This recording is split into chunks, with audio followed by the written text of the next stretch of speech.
여당이 이렇게 양도세를 바꾸기로 한 건 기존 혜택을 보고 싶은 다주택자라면 2023년 이전에 남는 집을 팔라는 얘기입니다. 그러면 실제 효과는 어떨지 윤지혜 기자와 알아보겠습니다. 세제 혜택을 축소하면 다주택자들이 매물을 내놓을까요? 일단 법이 적용되는 2023년까지 1년 5개월가량 남아있는 상황이죠. 네. 원래 집을 처분할 계획이 있었다면 그런 다주택자라면 시기를 조금 앞당겨서 매물을 내놓을 것으로는 보입니다. 다만 2023년이 이 제도가 시행된 이후에 매물 잠김 현상이 발생할 수도 있습니다. 다주택자 중 이미 팔 사람은 팔고 나머지는 그냥 버티기에 들어갈 수도 있다는 얘기입니다.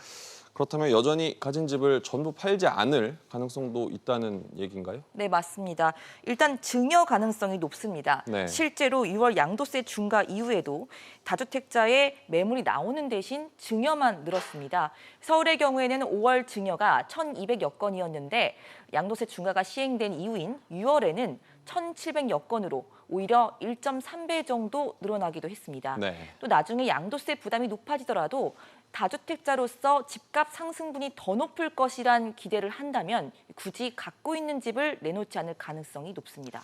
그렇군요. 근데 이번에 또 논란이 생길 수 있는 부분이 새로 집을 사는 1주택자들에 한해서만 장기보유 특별공제가 축소되는 거 아닙니까? 네, 맞습니다. 원래 장기 특별공제 축소가 되는 거는 기존 주택 소유자에게도 적용이 될 예정이었습니다. 그러나 법 통과 후 신규 주택 취득자에 한해서만 적용하기로 했습니다. 네. 앞으로 사는 사람들은 결국 나중에 집을 팔 때 양도세를 더 많이 물게 되는 상황이 벌어지는 건데요. 전문가 얘기 들어보시겠습니다. 결국에는 정부 정책을 따르지 않고 주택을 구입했던 분들은 오히려 혜택을 받은 반면에 정부 정책을 믿고 기다렸다가 주택 구매 타이밍을 놓친 분들, 불안해서 지금이라도 살려고 하는데 세금 부담이 더 많아지는 이런 구조의 역설이 발생할 수 있습니다. 민주당이 법안을 내놓게 된 배경은 한마디로 집 팔 사람은 빨리 팔라는 취지인데요. 그러나 이딴 땜질식 세법 개정으로 양도세가 더 복잡해졌고 누더기가 됐다는 지적 또한 피하기가 어려워 보입니다. 너무 복잡하고 다단해서 쉽게 움직이기가 어려워 보이네요. 윤 기자 잘 들었습니다.